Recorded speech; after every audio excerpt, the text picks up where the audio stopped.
आगता। कोई सन्यासी जी आ गए और आकर के क्या पूछा, कथम रोदिसी विप्रो। ये विप्र कथम रोदिसी, क्यों रोते हो?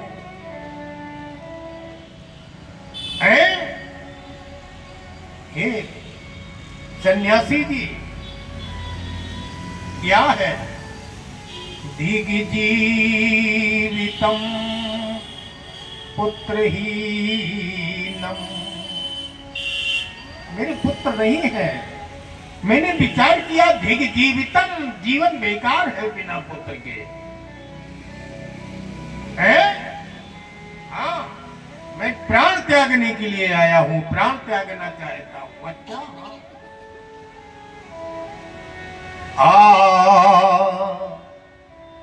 ये सन्यासी जी, दिग्जीवितम पुत्रहीनम अधिगृहम प्रजां विना दिग्धनं चानुपत्यसो कुलम संततिं विना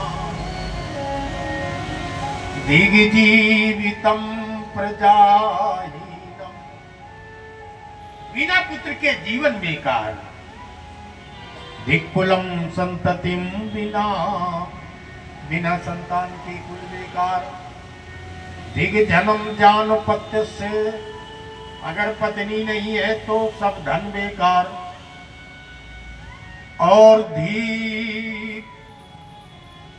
गृहम, घर और कुल बिना पुत्र के सब बेकार। और सन्यासी जी, पालिते या मया धेनु। मैं कोई गाय भी पालता हूं। सा बंध्या सर्वथा भवेत्, यो मया रोपितो वृक्षा शोभि बंधत्वमाश्रये। मैं कोई गाय भी पालता हूं, उसके भी बछड़ी बछड़ा नहीं होता। यो मया रोपितो वृक्षा, मैं कोई ला करके पेड़ भी लगाता हूं, बंधत्व मास है, तो उसमें भी कोई फल लगता नहीं है। यत फलम मद गृहायातम, कोई फल में बाहर से ला करके घर में लाता हूं तो वो फल कच्ची ग्रम विनश्यति, तुरंत नष्ट हो जाता है। किम तो जीवितेन में, मैं इतना भाग्यहीन हूं। किम तो जीवितेन में, मेरे जीने से क्या फायदा। देखिए, पालते या माया धेनु, पालते माया गो। गो माने होता है गाय, और बंध्या सर्वता भवे। गो माने गाय, गो माने गोरस, गो माने ज्ञान, गो माने गोपी, गो माने इंद्री। आत्मदेव कह रहे हैं सन्यासी जी से, पालते या माया गो।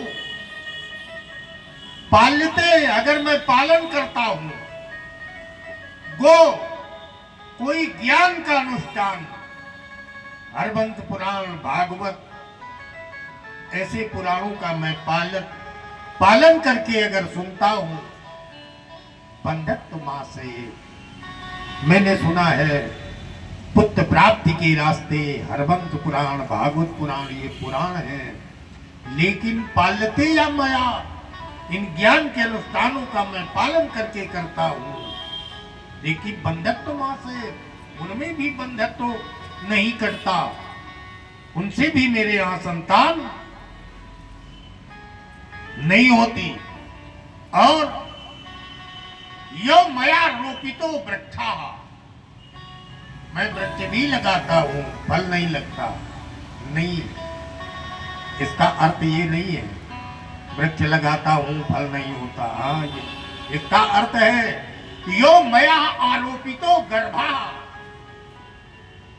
मैं किसी रिश्तेदार पास पड़ोसी व्यवहारी के यहाँ जाकर के कहता हूं मेरे लड़के नहीं है, तो यो मया रोपितो गर्भा,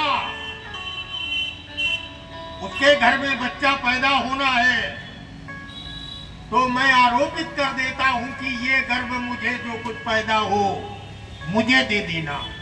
यो मया रोपितो गर्भा, उस गर्भ को आरोपित कर देता हूं। तो बंधक तुम आशय, वो आरोपित करता हूं तो वो गर्भ नहीं पैदा होता। और ये फलम मत गृहायातम, कोई फल मैं कहीं से लाकर गृहायातम घर में लाता हूं, तथ्य शीघ्रम विनश्यति फलम, ठीक है वो नष्ट हो जाता है। फल का संबोधन यहां पुत्र से है। यत फलम मत गृहायातम, फलम नहीं पुत्रम, किसी के पुत्र को अगर मैं अपने घर में लाता हूं तत् शीघ्रम विनश्यति ही, लाता हूं तो शीघ्र ही वो नष्ट हो जाता है।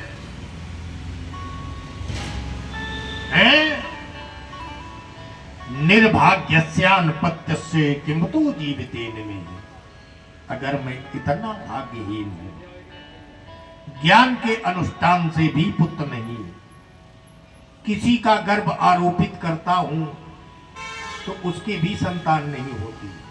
जैसे किसी से कह दूं ये संतान मुझे दे देना, जो पैदा हो तो होती ही नहीं। क्यों? आपने कभी ये सुना है क्या कि भले के लड़का होना है फिर हुआ ही नहीं? सुना है? सुना है कि नहीं सुना? नहीं सुना, नहीं होता है। मेरी आंखों का देखा दृश्य है, दो जगह वो मेरी भाभी लगती थी। आक बंध्या मृतवत सा मृतार्भका, बांझ योग 4 प्रकार का बताया गया है। बंध्या, काक बंध्या, ना जायते संतति, जिसके संतान नहीं पैदा होती, एक तो वो, उसे बांझ योग कहते हैं। काक बंध्या, काक बंध्या किसे कहते हैं? जिसके पेट में बच्चा आता है, 4-6 महीने 7 महीने हो जाते हैं और उसे मालूम ही नहीं होता, पेट में गायब हो जाता है,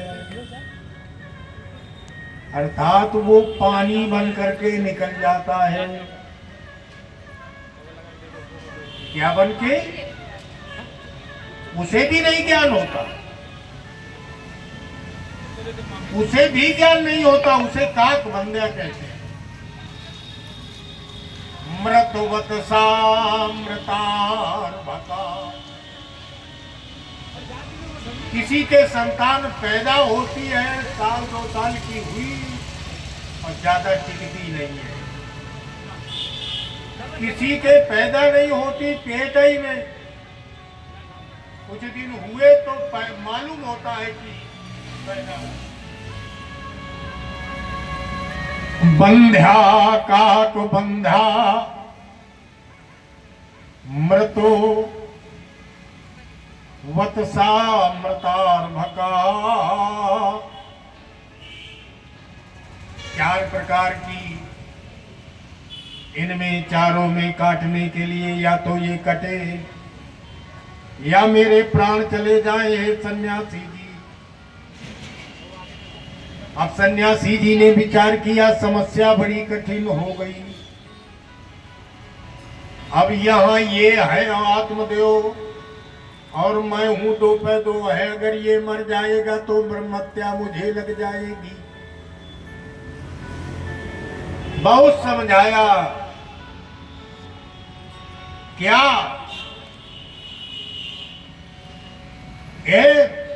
आत्मदेव सन्यासी जी ने कहा, तद भालाक्षर वाचयामा, तो तुम्हारे ललाट के लिखे हुए अक्षरों को मैंने वाचया बाँच लिया है।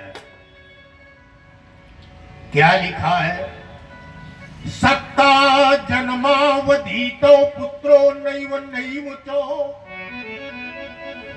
हे आत्मदेव, तुम्हारे भाग्य में सत्य जन्मा अवधि, एक जन्म नहीं 60 जन्मों तक की अवधि है कि तुम्हारे भाग्य में पुत्रो नहीं लिखा।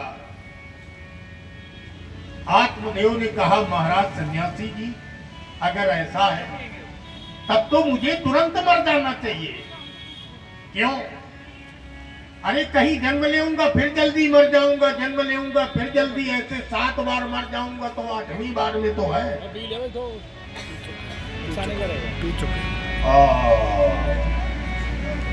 जान गए महात्मा जी कि इसको अगर पुत्र मिले तो जी सकता है, नहीं है जी नहीं सकता।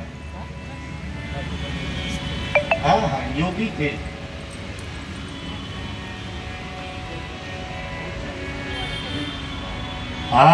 फलम एकम साधत्तुमा, एक फल दे दिया सन्यासी जी ने। महाराज इसको क्या करूं?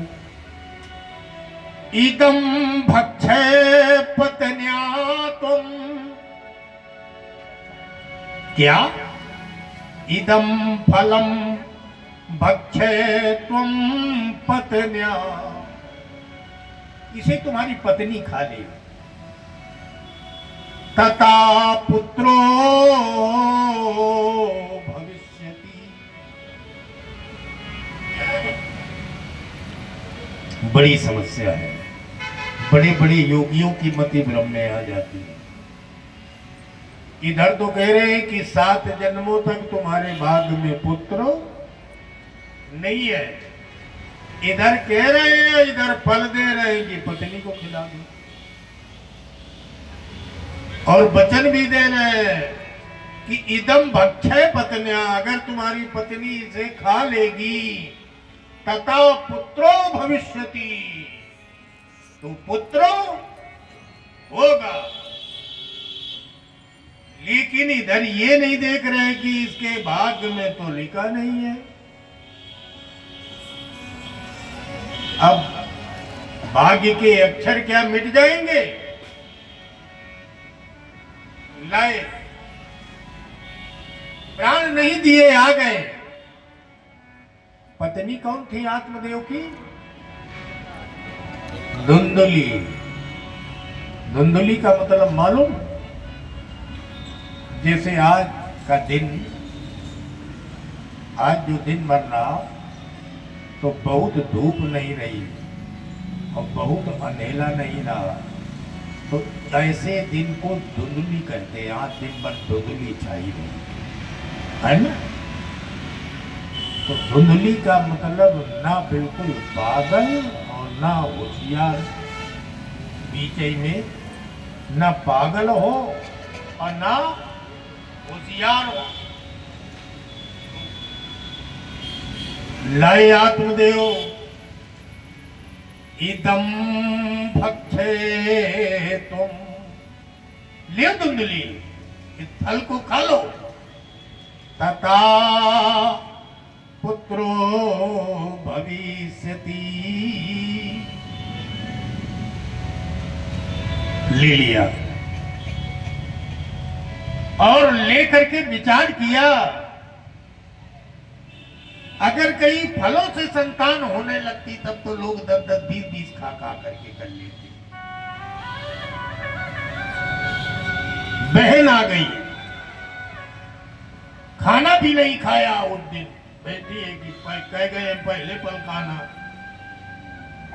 भगिन्या स्वेच्छया आगता, बहन अपनी इच्छा से आ गई, बुलाएगी नहीं। और धुंधुली ने खाना नहीं खाया था, बहन आई बोली दुर्बला तेन दुखे ना। अरे क्यों तो दुबली हो रही है धुंधुली, क्या कारण है? हाँ क्यों? तदग्रे कथितम सर्वम फलम कारणम। तद अग्रे, बहन के आगे, कथितम सर्वम फलम कारणम, उसके आगे सारा फल का कारण कह सुनाया। ये समस्या है, फल बासे मुंह खाना है, फल नहीं खाया है तो भोजन भी नहीं कर सकती हूँ। बहन ने कहा बस इतनी समस्या है? बोले हाँ इतनी छोटी है, ये कैसे हल होगी? बोले होगी। बोले कैसे? बहन ने कहा मम गर्भोस्ती, मेरे अंदर गर्भ है, तो क्या करूं? अरे धुंधुली मम गर्भोस्ती और तम दास्यामी प्रसूदिता, मेरे अंदर गर्भ है और जब प्रसूदिता पैदा होगा तो तम दास्यामी, मैं तुमको दे दूंगी। कौन देगा? मत पते, मेरे पति। और वो 4 जगह कहेंगे तुम धनम मत पतेर्यच्छ, तुम्हारे पास धन बहुत है तो मत पतेर्यच्छ धनम, मेरे पति को तुम धन दे देना। है? फिर धन दे दोगी तो नहीं कहेंगे और तुमको दे जाएंगे। कहा ठीक, ये तो ठीक रहा, लेकिन फलम, फल को क्या करूं? फलम अर्पयेद्धिन्वयितुम, तुम्हारे यहाँ जो धेनु गाय है इसके भी बछड़ी बछड़ा नहीं होता, तो फलम अर्पयेद्धिन्वयितुम परीक्षार्थम तु कारणम, फल गाय को खिला दो तो फल की भी परीक्षा हो जाएगी। है? गाय को खिला दो, फल की भी परीक्षा हो जाएगी। अच्छा हाँ, उसने गाय को फल खिला दिया। आत्मदेव ने पूछा क्यों तुमने फल खा लिया? हाँ मैंने खा लिया। काला वाला झंडा कब देखो, पूछा फल खा लिया? मैंने खा लिया। बता दो। जब 4-5 महीने व्यतीत हो गए, आत्मदेव ने कहा धुंधुली, बोली हाँ स्वामी, फल तुमने खा लिया है? हाँ। तुम्हारा पेट नहीं बढ़ा? तुम्हारा पेट बड़ा नहीं है, इसका मतलब है क्या तू फल को भी डाइजेस्ट कर गई है? धुंधली का होश बिगड़ गया। अब तो बड़ी समस्या है, अभी तो 4-5 महीने हुए हैं, 9 महीने तक तो रोज बड़ा समस्या।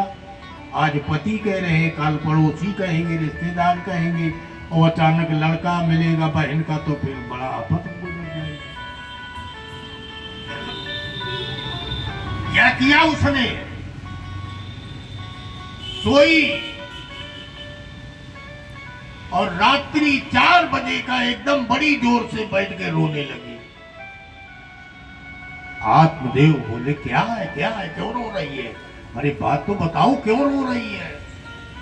बोली मैंने बड़ा खराब सपना देखा है, अभी सुबह का सपना सत्य होता है। और क्या देखा है? मैंने ये देखा है कि जब तक बालक नहीं पैदा होगा तब तक मुझे कोई भी देख लेगा तो मेरा गर्भ खंडित हो जाएगा। आत्मदेव कहने लगे अरे देवी, कोई नहीं देखेगा, मैं यहीं रहूंगा जितने दिन नहीं पैदा होगा दरवाजे में, और किसी को आने नहीं दूंगा। मैं भोजन बनाऊंगा और मैं भी नहीं देखूंगा, तुमको धीरे कपड़े की आड़ से खिसका दूंगा, तुम खा लेना, लेटी रहे। वेद व्यास जी ने कहा क्या किया धुंधुली ने? स्त्री चरित्र करना चालू कर। स्त्री चरित्राम पुरुषात् सौभाग्यम और दैवम न जानातु कुतो मनुष्या।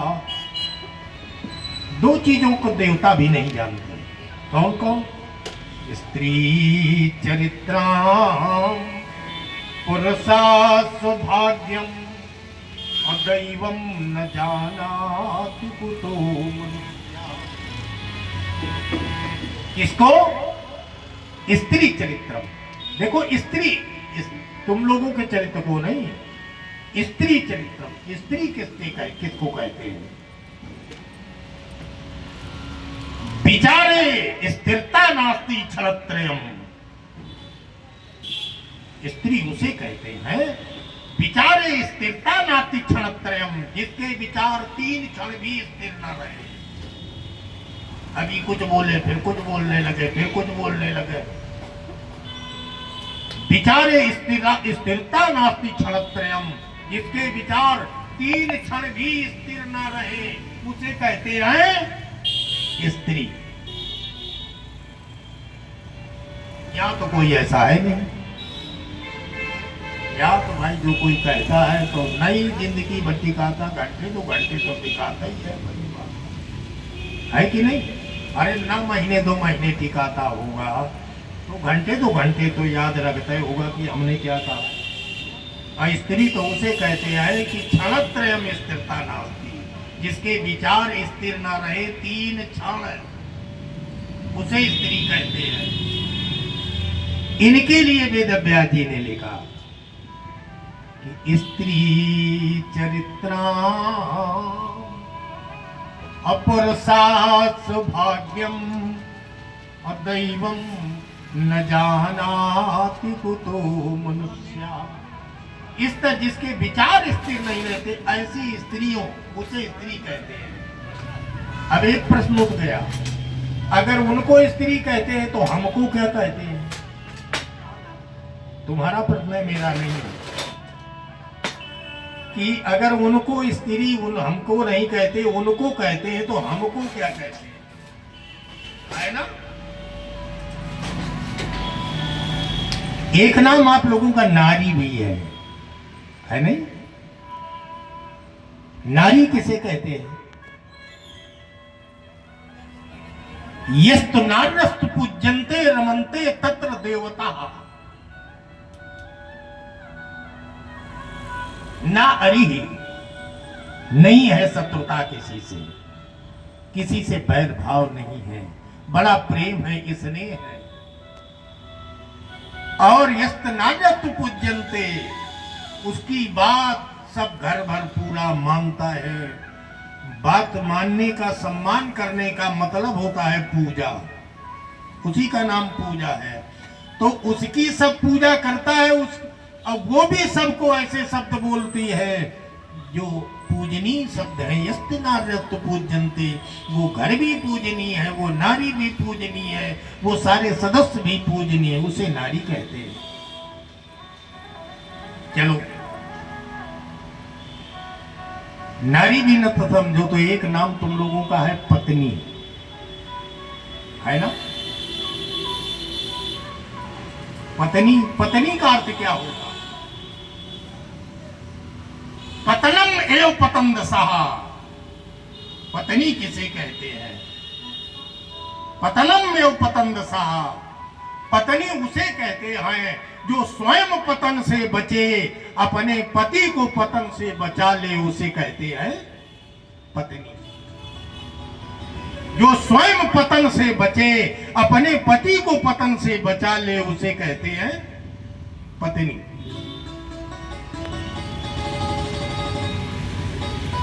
और कुछ कहते हैं, कई लोग भार्या कह देते हैं। कहते हैं कि नहीं कहते? भार्या का अर्थ क्या होता है? येन केन प्रकारेण समस्त कुटुंबानां भरणं करोति सा वै भार्या। येन केन प्रकारेण समस्त कुटुंबानां भरणं करोति सा वै भार्या।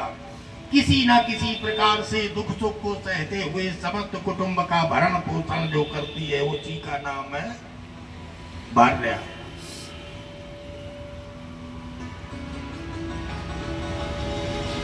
चलो है तो एक और ध्यान में आ गया, लेकिन उसका अर्थ ना सुनाऊं। तुलसीदास जी ने रामायण में दारा लिखा है, दारा दारा, बुरा न लग जाए आप लोग। है देखो, दारा भी एक शब्द है, लेकिन दारा का अर्थ क्या है? दारा उसे कहते हैं भ्रातरा भ्रातरौ मध्ये दीयते दरारा इति दारा।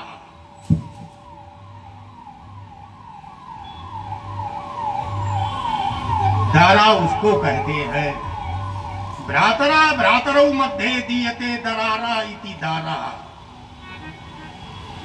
जो भाई भाई के बीच में दरार डाल दे उसी का नाम है दारा। लेकिन यहाँ कोई ऐसा ही नहीं, दारा तो कोई यहाँ है ही नहीं। बोलो जय जय सीता।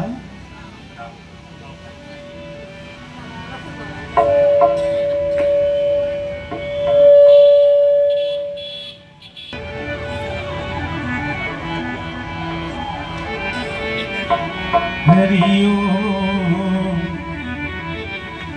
श्री राम जय राम, श्री राम जय जय राम, श्री राम जय राम, श्री राम जय जय राम, श्री राम जय राम, श्री राम जय जय राम।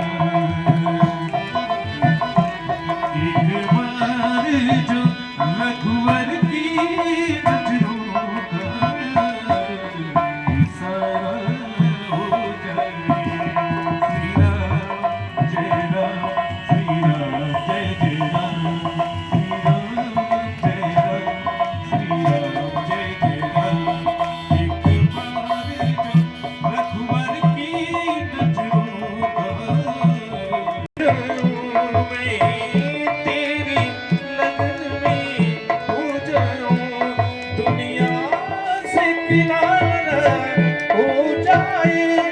एक बार जो रघुवर की नजरों का इशारा हो जाए, श्री राम जय राम, श्री राम जय जय राम, श्री राम जय राम, श्री राम जय जय राम।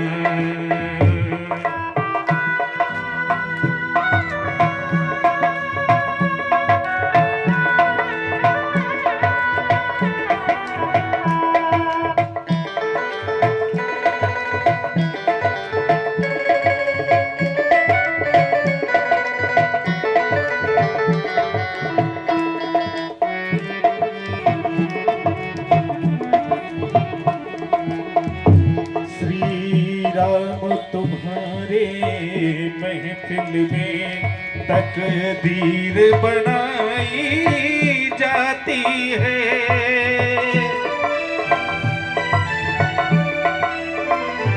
श्री राम तुम्हारे महफिल में तकदीर बनाई जाती है। मेरी भी बिगड़ी बन जाए, मेरी भी बिगड़ी बन जाए, अवतार तुम्हारा हो जाए।